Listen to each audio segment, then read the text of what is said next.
il y a différentes formes d'intuition parce qu'en fait, ça ne se manifeste pas de la même manière, heu, pour tout le monde déjà, mais aussi selon la situation.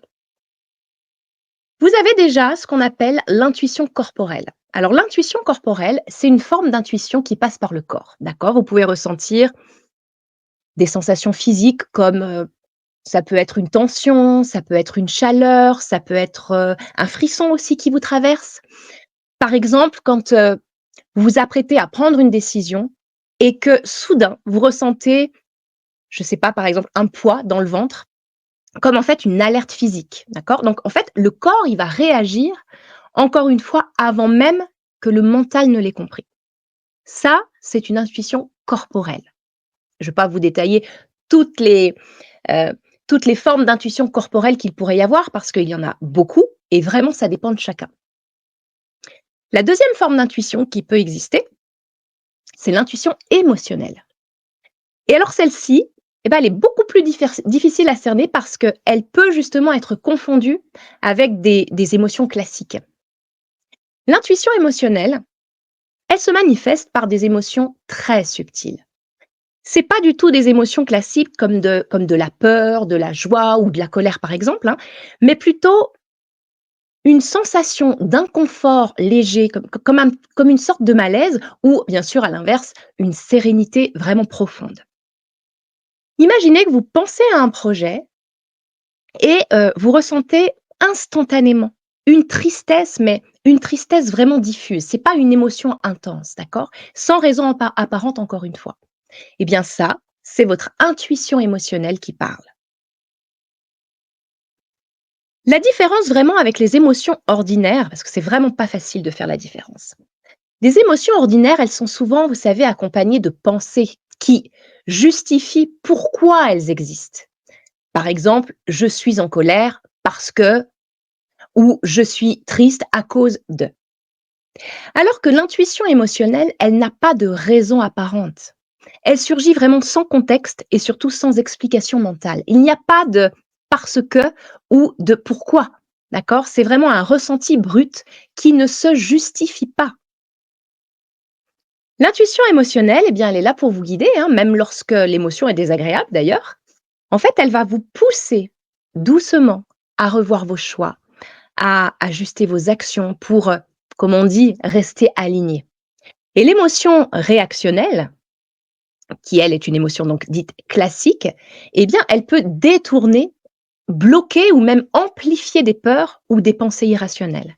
Donc ça sera vraiment important de bien distinguer les émotions classiques, donc dites mentales, de l'intuition émotionnelle. Voilà, mais c'est pas simple. Donc voilà pour l'intuition émotionnelle. Troisième forme d'intuition, c'est l'intuition mentale. Alors, dites mentale, parce que justement, c'est en dehors de votre mental. Mais vous allez comprendre pourquoi on l'appelle comme ça. Cette intuition, en fait, elle se manifeste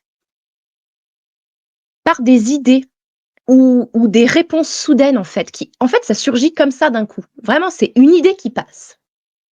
Par exemple, vous cherchez une solution à un problème pendant des jours, et tout à coup, vous avez une idée, une phrase, un mot qui jaillit. Ça, c'est ce qu'on appelle, c'est une forme en fait on pourrait l'appeler une forme de télépathie intérieure, hein. Ça s'appelle en fait de la clairognisance exactement, où en fait le mental reçoit un message clair, mais sans savoir d'où il vient. Voilà, c'est vraiment en dehors du mental, mais ça s'appelle l'intuition mentale. Et la dernière forme d'intuition, c'est l'intuition spirituelle. Alors l'intuition spirituelle, c'est l'intuition, on va dire, la plus élevée. Alors, quand je dis j'aime pas trop ce mot élevé parce que souvent on le compare. Alors il y a pas de comparaison à faire. C'est élevé, ça veut pas dire mieux, d'accord? C'est en fait un niveau de conscience qui est différent.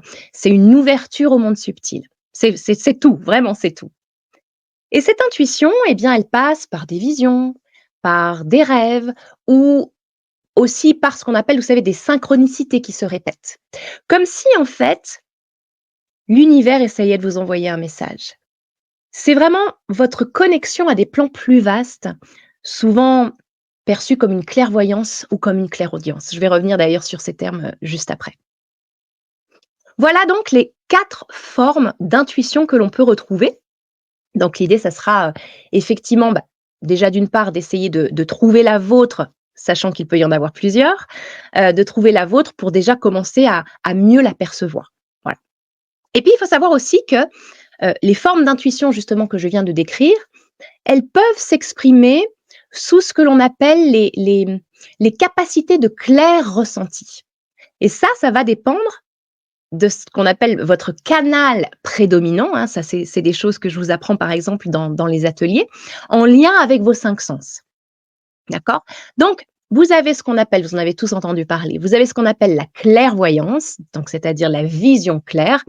Donc ça, c'est par exemple recevoir des images mentales, d'accord? Ou même des symboles, hein, ça peut être aussi des symboles.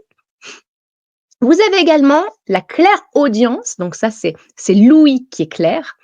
Donc ça va être sous forme de ce sont des mots, des phrases ou même des chansons que vous allez pouvoir entendre. Vous avez également ce qu'on appelle la clairsentience, donc ça, c'est un ressenti qui est clair.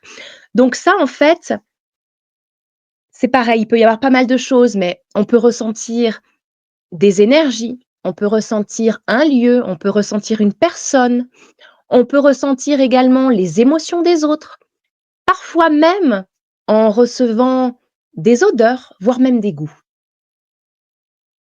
Et le dernier clair ressenti, c'est ce que je vous disais tout à l'heure, c'est la clairognisance. Ça veut dire que c'est la connaissance claire. Et ça, c'est vraiment savoir intuitivement sans savoir pourquoi. Voilà, on sait, c'est tout.